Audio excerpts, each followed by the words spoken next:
Smart individuals don't take on opportunities that present a tremendous amount of risk. More is not necessarily better. You gotta be in front of the right people. Hello, and welcome back to Klik TV. Here, we talk to businesses and discuss ways they leverage technology for business success. My name is Karin, and my guest today is Tom Freedman, owner of Defiant Enterprises. Hey, Tom, it's so nice to have you here. Karin, great to be here. Really appreciate the invite and looking forward to it. Absolutely. Well, I'd love to get started by hearing a little bit about yourself. Yeah, no, I appreciate that. So a little bit about myself. I think the great part about entrepreneurship, this is now the sixth company that I started from zero and escalated to somewhere between 10 and 20 million. So I know small business well, but don't get me into that category beyond that. I'm the wrong person for it. But this all started, luckily, that I just got a chance to actually grow up in a family where my father was an entrepreneur. So by the time he started me around 8 years old, right, taking me to different job sites and teaching me about more or less how to run a business, I felt like once I graduated college, it was the only thing to do, right? So like, right. Thanks, Dad. I really appreciate the chance to do that. But honestly, it's for folks that do have that luxury where they grow up in a family where entrepreneurship is just part of living. It's so much easier. It makes such a difference. Yeah, for sure. So while obviously being an entrepreneur takes up much of your time, what do you do when you're not working? Well, right now I've got 3 kids, so it's literally being a taxi, a dad, and then trying to find a minute or two with my lovely wife that is so helpful in everything that I do. So, really appreciate that. The kids are still young, so I am on IVs of coffee, 10-month-old, 2-year-old, and a 10-year-old. So, yeah. That's fantastic. So can you tell me a little more about how Defiant Enterprises supports clients? Yeah, no, that's a great question. So Defiant Enterprises, I think I'm more proud of than any company that I've started. And the reason is it's a culmination of 20 to 30 years, right, of small business development over really learning and evolving over time. Defiant Enterprises offers a lot of busy, small multi-hat wearing, leaders or owners of these companies, something that I wish I would have had starting out about 20 years ago. And that is really this platform that helps you grow, but at the same time that you're doing, it gives you this really fantastic way to meet the right people and get the information to really attack a lot of the things that are involved in small business success.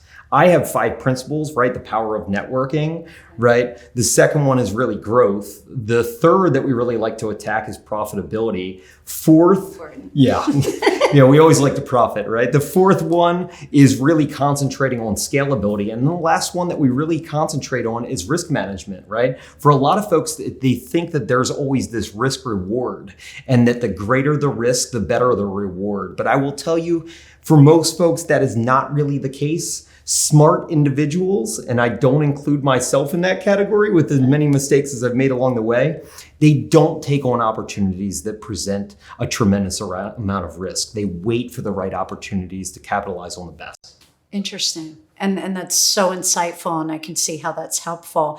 How else do you help your clients maximize sales? Yeah. So maximization, I think, is the wrong word. And I actually use maximization for a long period of time. And luckily, one of my great partners asked tremendous questions about the word itself. And I don't like to focus too much of my time on labels and definitions, right. But I had to really switch to optimization instead of maximization. And the reason being is that maximization is all about literally doing more. But one of the big things that we help our clients out is that more is not necessarily better, right? All sales are not great sales. What you really have to focus on is concentrating who your ideal customer is with your best offering, concentrating on that specific audience, dedicating all of your time to be best for that, and making sure that you can profit and scale accordingly. So along those lines, what is your pipeline development? How does that work? Yeah. So again, we'll go back to how we sort of assist clients, we do three main things. The first one is really what we call the plan. Okay. It's determining really where you are now, right? What's working, what's not working, right? Mm-hmm. And then figuring out point B, which is really where you want to go. Okay. But the real difficulty is all of the fun stuff in the middle, which we legitimately call our plan, right?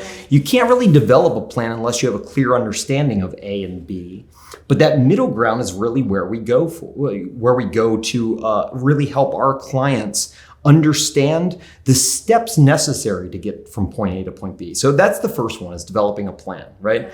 The second one that we're really concentrating for a lot of our folks is the coaching aspect. For a lot of small business owners, they're wearing multiple hats, right? They're all over the place, right? I've been one for 20, 25 years. You kind of get it. You get it, right? And I speak to so many other people that are in the same category, right? So the issue with a lot of things out there is they either do one of two things. Either they actually have zero value, in which you're meeting a lot of individuals or engaging in all these different avenues to quote unquote better your company, but they really don't add any value towards the goal, right? So that's the easy one to determine that that's not the right fit for you. But the other one that a lot of people don't see is adding too much value, right? Yeah. And what I mean by that is this: there are so many different summits and these 2-day events, right, that they could add incredible amount of value. But the fact is, they're so overwhelming with the amount of information for that change, it's really hard to implement. Yeah. So for us, we break it down into smaller segments. Typically, they're like 1 week at a time, where we address one thing at a time that business owner and leader can fully understand and take back to their team to implement. Coaching is hugely successful because of the way of the delivery. And then the last thing that really we go through is the actual fulfillment piece of it. And that is, you gotta be in front of the right people. Right being such a strong word, going back to what I talked about for maximization versus optimization. Mm-hmm. Figure out who your target audience is, and then really figure out how to engage with these folks to meet them, to build trust and likability, and then you can determine a strategy from there. It's so valuable because you can be busy, but that doesn't mean you're being productive. Very true. And you can be talking to folks at the right companies, but if it's not the right person, are you using your time the best way you could? That's so helpful. You're hired. You said it better than I did. Yeah.